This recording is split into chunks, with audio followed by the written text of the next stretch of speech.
A gente pode entrar até numa questão de SAF, que inclusive eu me recordo que, se eu não me engano, lembro agora se foi 2014, 2015 ou 2016, de um artigo seu no jornal O Globo, que até me inspirou a escrever também algo sobre SAF, mas naquela época, porque assim, eu entendo, eu tenho lido bastante sobre o assunto, né, até para poder ter base nos debates, né, Claro. mesmo muita gente fala, sou contra, sou a favor, mas por quê, né, por qual motivo? E uma das coisas que eu entendo, isso a gente estudar, por exemplo, Chile, Espanha, Inglaterra, a SAF, ela, primeiro para ela ser implementada, né, ali pela federação ou pelo país, né, ela tinha uma motivação. Alguns países, dívida dos clubes, então a gente vai tentar ajudar aqui a diminuir as dívidas, então vamos transformar em SAF. Outra, a Espanha teve muito essa questão da gestão, né? Não, vamos acabar com a gestão Transparência, gestão. melhores práticas, etc. A Inglaterra já vem naquela toada lá da Margaret Thatcher de profissionalizar, vou ser generoso com ela, e aí veio a questão da SAF, né? SAF fala assim, clube empresa, né? Sim. Essa coisa toda. E aqui no Brasil, meio que isso, a gente sabe que o Rodrigo Maia acelerou por conta, né, do Botafogo ali e tal, mas acho que a grande motivação foi justamente as dívidas dos clubes. Tipo assim, é mais uma maneira que a gente vai tentar encontrar para ver se os clubes conseguem quitar alguma coisa que Sim. devem aqui e tenham uma boa gestão. E isso também, individualmente olhando para os clubes, tem que ter uma motivação. Então, por exemplo, hoje eu entendo do Botafogo ter se aventurado numa SAF, que por enquanto não está trazendo resultados esportivos para eles e muito menos, na minha opinião, administrativos. A gente está vendo aí vamos dizer assim, divergências com relação à legislação do Brasil, como que a justiça vê as questões trabalhistas e tal. O Vasco, mesma coisa, né? Eu acho que o Vasco, olhando os clubes aqui, principalmente do Rio, tem o maior potencial de fazer algo parecido com o que fez o Flamengo. Pelo tamanho da sua torcida, pelo engajamento da sua torcida. Concordo. Mas eles resolveram. Eu acho que não dava mais tempo, Túlio. Chegou num ponto que a gente tá... chegaria se tivesse perdido a eleição em 2012. A gente ia pegar em 2015, cara, numa situação assim insustentável. Então, mas o que eu quero dizer é o seguinte... O Vasco passou do ponto. Passou do ponto, caminhando para uma situação meio insustentável, né? Então, aí que entra uma situação que eu vejo assim... Por exemplo, naquela época que você escreveu aquele seu artigo, talvez justificasse, assim, falar, olha, nós viemos até aqui, a gente acha que ainda pode demorar mais alguns anos pra gente atingir os objetivos esportivos e pra gente cortar esse caminho, vamos discutir e estudar uma SAF. Né? Lógico, ali naquela época não tinha nem legislação. Hoje, olhando, eu não vejo nada que motive. Eu não sei se, igual você falou a questão que até a galera tá confundindo aqui. Você falou assim, do estádio a gente pode fazer uma SAF pro estádio, né? Não tem nada do futebol, nada não, do galera. Futebol, algo específico. É um troço separado. Separado. Tá? Tem nada a ver com o futebol do Flamengo. O futebol do Flamengo continua associação. A associação vai participar, vai ter 20%, 30% numa SAF e essa SAF só vai ter o estádio dentro, tá? Não tô querendo... falando que o Flamengo tem que virar a SAF do futebol, não. Então, aí isso começou uma discussão dentro do clube. Eu não vejo problema de se estudar, de se debater e tal, mas hoje eu não vejo sentido nenhum em nenhum dos modelos que tem, de vender, colocar ação, de dividir e tal, a não ser que fosse algo específico pro estádio. Eu nunca tinha escutado isso, inclusive, você falando aí, eu até concordaria, porque eu queria saber assim, como é que você vê essa situação, se você é a favor de uma SAF, e se o Flamengo for implementar, qual seria o melhor modelo? Você que é um cara, né, que entende muito dessa área. Se você assim, o Flamengo vai aprovar a SAF, aprovou. Qual seria o melhor modelo para se adotar? Bom, primeiro eu concordo com você. O Flamengo não precisa ser SAF. Por que o Flamengo não precisa ser SAF hoje? Né? Primeiro, você só vende uma parte do seu patrimônio, ou venderia um pedaço... 20%, 30%, né, que as pessoas estão falando. Tem vários modelos. Um é vender um pedaço pequeno, né? Por que eu vou vender um pedaço pequeno tendo o clube ainda capacidade de crescer com os próprios pés?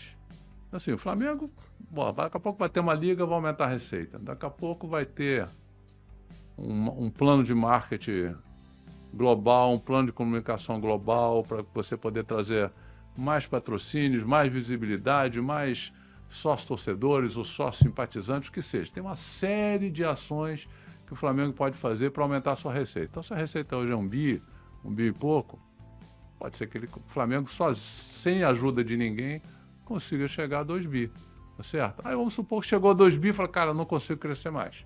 Eu quero entrar nos Estados Unidos, eu quero entrar na China, mercado asiático, não consigo crescer mais. Tá, beleza.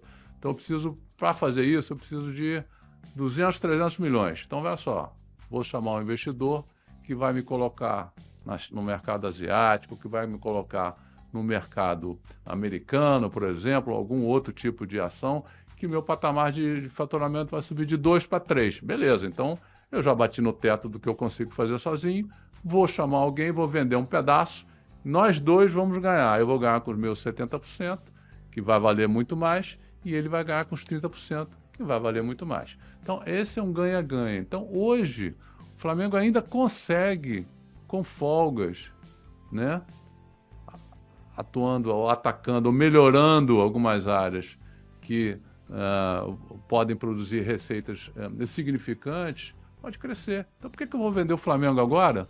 Meus 30% vale, vamos supor que o clube vale 3 bilhões. Meus 30% valem 300 milhões, 900 milhões. Porra, mas se o Flamengo valeu o dobro, porra, por que eu vou vender por 900 um troço que vale 800? 1.800?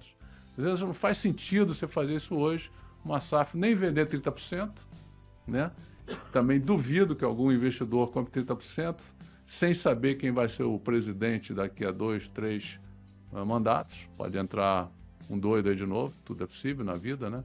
Então, assim, é um risco que esse cara corre. Pode ser que ele queira ter um risco assumido e tem algum tipo de proteção que ele pode fazer se a coisa mudar. Outro desenho é, vamos fazer 100% de SAF, vamos vender na Bolsa, etc. e tal. Primeiro, listar ações na Bolsa não foi sucesso no mundo inteiro. Né? Vários clubes listaram ações na Bolsa e vários saíram da Bolsa de novo. Você tem hoje o único, basicamente, o Manchester United, que tem lá umas cotações. Que vai vender, né? Acho que vai vender agora. Tem um outro clube agora. Aí você tem a Juventus, que tem pouquinho, você tem lá os clubes de Portugal, mas tudo com pouquinho ação na Bolsa. Quer dizer, o preço das ações da Bolsa não refletem o que vale o clube. Então, assim, vou pegar 100% do Flamengo e botar na Bolsa? Com qual o intuito? Cada sócio vai ter uma ação do Flamengo? Mas vale uma grana preta. Vale uma grana preta na teoria. Quando você vai lá na Bolsa, o valor de Bolsa vai ser muito mais baixo. O que você poderia fazer? Tá? Assim, mas, desculpe, ainda tem um ponto antes. Eu virando SAF, eu já largo com 50 milhões negativo, porque eu vou ter que pagar 5% de imposto. Se eu faturo 1 bi, são 50 milhões que eu já estou jogando ali para o governo, né? Vamos fazer. O que eu faria com esses 50 milhões se não fosse SAF? De repente, eu poderia investir num jogador, poderia investir na compra de um terreno, ou qualquer um outro tipo, obras na Gávea, etc, etc e tal. Então, assim, tem que valer muito a pena para eu já largar, se o meu faturamento mantiver 1 bilhão, 50 milhões. Né? Porque eu já estou dando 50 milhões para o Lula. Porque eu estou pagando imposto de renda, 50 milhões, então tem que valer muito a pena para eu poder gastar esses 50 milhões. O que você poderia fazer um dia? Olha só, eu quero que a torcida do Flamengo tenha 10% do capital, porque é torcida, etc, etc. Tá bom, aí você faz uma venda de 5% do capital, 10%, para os torcedores, para o cara ter ali e dizer, eu sou sócio do Flamengo. Poderia fazer? Pode, assim como você faz de privatização, venda para empregados com um preço menor, vai ser 10%, 5%, mas você pode ser 2%, 3%, fazer lá e vender para o torcedor, só para dizer que o torcedor é um sócio do Flamengo. Não sei se isso vale a pena ou não vale a pena. De novo, teria que largar dos 50 milhões.